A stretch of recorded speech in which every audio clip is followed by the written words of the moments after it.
हरे कृष्णा, कैसे हैं आप सभी। आई होप आप लोग सब ठीक होंगे।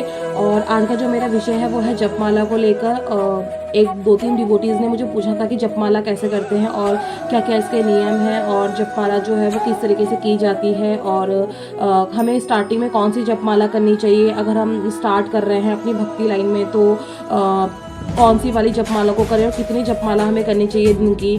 तो ऐसे बहुत सारे क्वेश्चंस हैं जो बहुत से डिवोटीज़ ने पूछे थे, तो इस चीज़ को लेके हम बढ़ते हैं। जपमाला जो होती है वो एक बैग होता है जो कि हम लोग जपमाला के टाइम पे यूज़ करते हैं सारे डिवोटीज़। तो वो कुछ इस तरीके से होता है, मैं आपको दिखाती हूँ। ये होता है वो जपमाला बैग। काफ़ी सारे जपमाला बैग अवेलेबल होता है मार्केट में। तो ये जपमाला बैग होता है और ये होता है हमारा, इसमें एक साक्षी माला लगी रहती है जिसे साक्षी माला बोलते हैं, ये लगी रहती है। और जैसे जैसे आपका एक माला होती है वो हम ये ऊपर कर देते हैं इस तरीके से, और दूसरी माला होगी फिर हम इसे ऊपर करेंगे इस तरीके से। तो इस तरीके से ये एक साक्षी माला लगी रहती है बैग में। और आप अपने अकॉर्डिंग भी काफ़ी सारी साक्षी माला आती है तो उसमें लगवा सकते हैं। और ये इसमें एक पॉकेट भी दी जाती है, किसी किसी बैग्स में एक ऐसी पॉकेट दी जाती है जिसमें हम अपना छोटा मोटा सामान रख सकते हैं, जैसे महामंत्र हो गया या फिर तिलक हो गया, कुछ इस तरीके से हम छोटे मोटे सामान रख सकते हैं।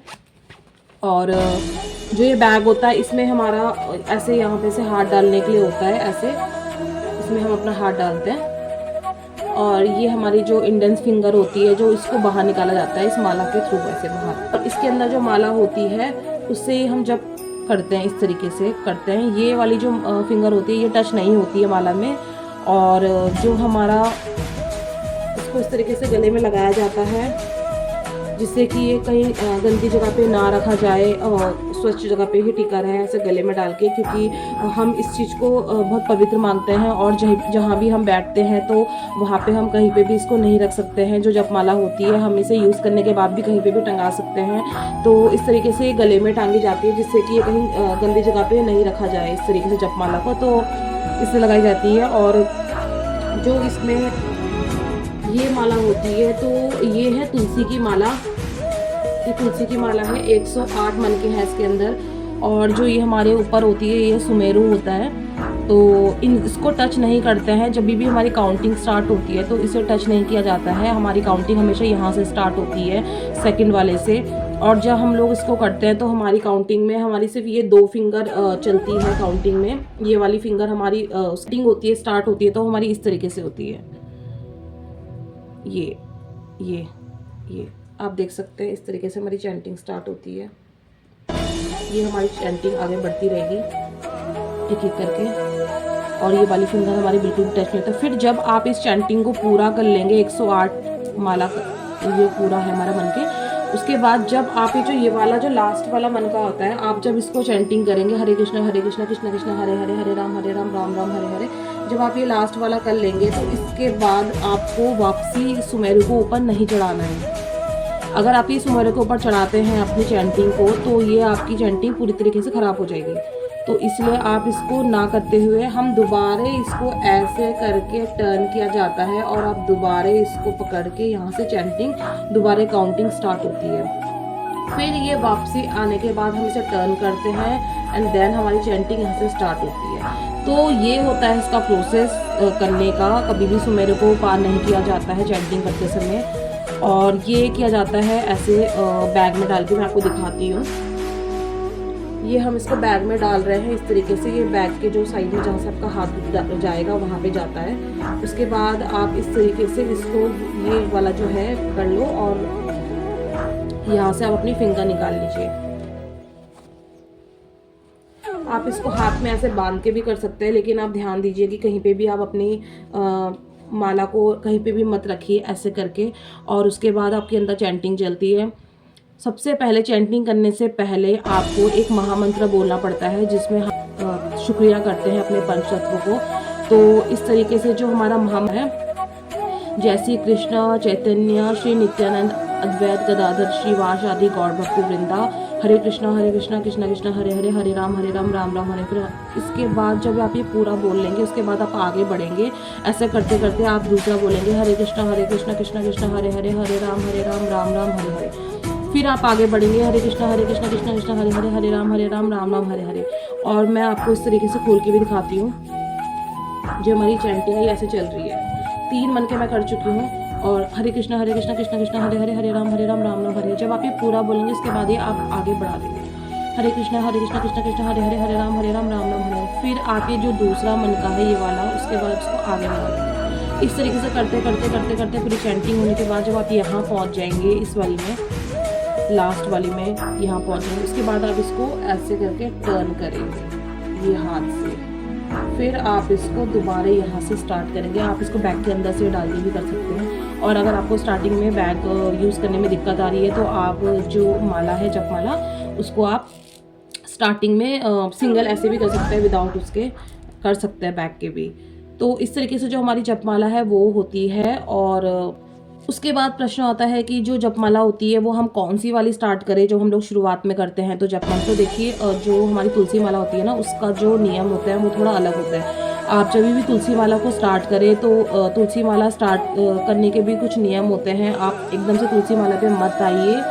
स्टार्टिंग में आप अपना फिक्स कर दीजिए कि आप दिन भर में कितनी माला करना चाहते हैं, 1 माला 2 माला इस तरीके से। और धीरे धीरे जब आप कंटिन्यू उस चीज़ में रहेंगे, 2 माला आप रेगुलर करेंगे या 1 माला आप रेगुलर करेंगे, तो आप धीरे धीरे फिर उसके बाद आप तुलसी माला में आ सकते हैं। क्योंकि तुलसी माला भी स्टार्टिंग में जब हम करते हैं तो हमें भी दिक्कत आती है। तो इसलिए आप स्टार्टिंग में जो माला करें वो आप कोई और माला कर सकते हैं। जैसे काफ़ी सारी माला अवेलेबल होती है, नीम की माला अवेलेबल होती है, आप उसे कर सकते हैं स्टार्टिंग में। और कदम की माला जो होती है वो आप यूज़ कर सकते हैं शुरुआत में। और इस तरीके से काफ़ी सारी माला अवेलेबल होती है जब आप शुरुआत में करते हैं। उसके बाद आप धीरे धीरे तुलसी माला में आ सकते हैं। तुलसी माला में हमें 16 माला करनी होती है दिन की। लेकिन यह है कि जब आप स्टार्टिंग में करें तो कम से कम आप फिक्स रखें अपने माला का कि आप कितनी माला दिन में करेंगे।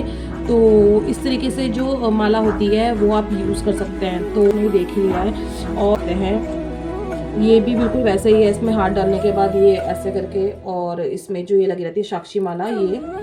और जैसे जैसे आप साक्षी माला यूज़ कर, जैसे आपने 1 राउंड कर दिया हरे कृष्णा महामंत्र का, तो आप ये नीचे कर लीजिए या ऊपर कर लीजिए, जैसे भी आपको सूटेबल लगे।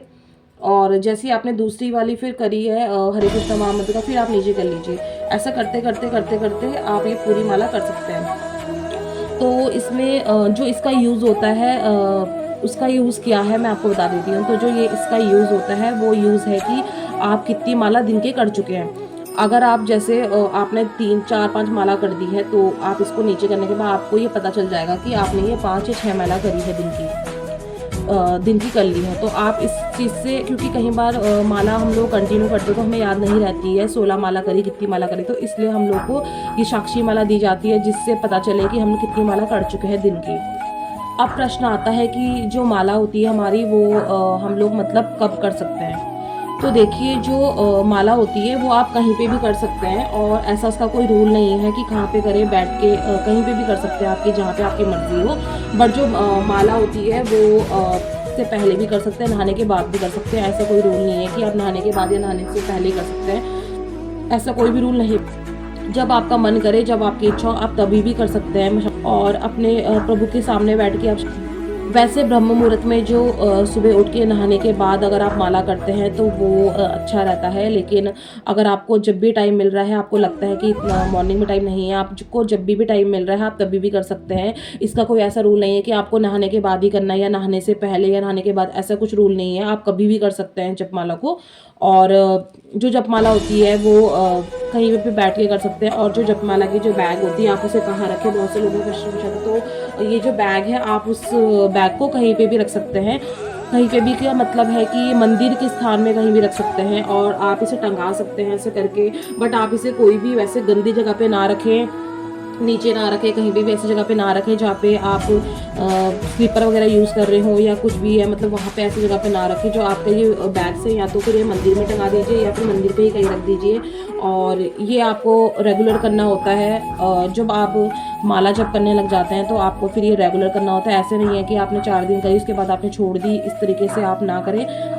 रेगुलर ही इस चीज़ को करना होता है।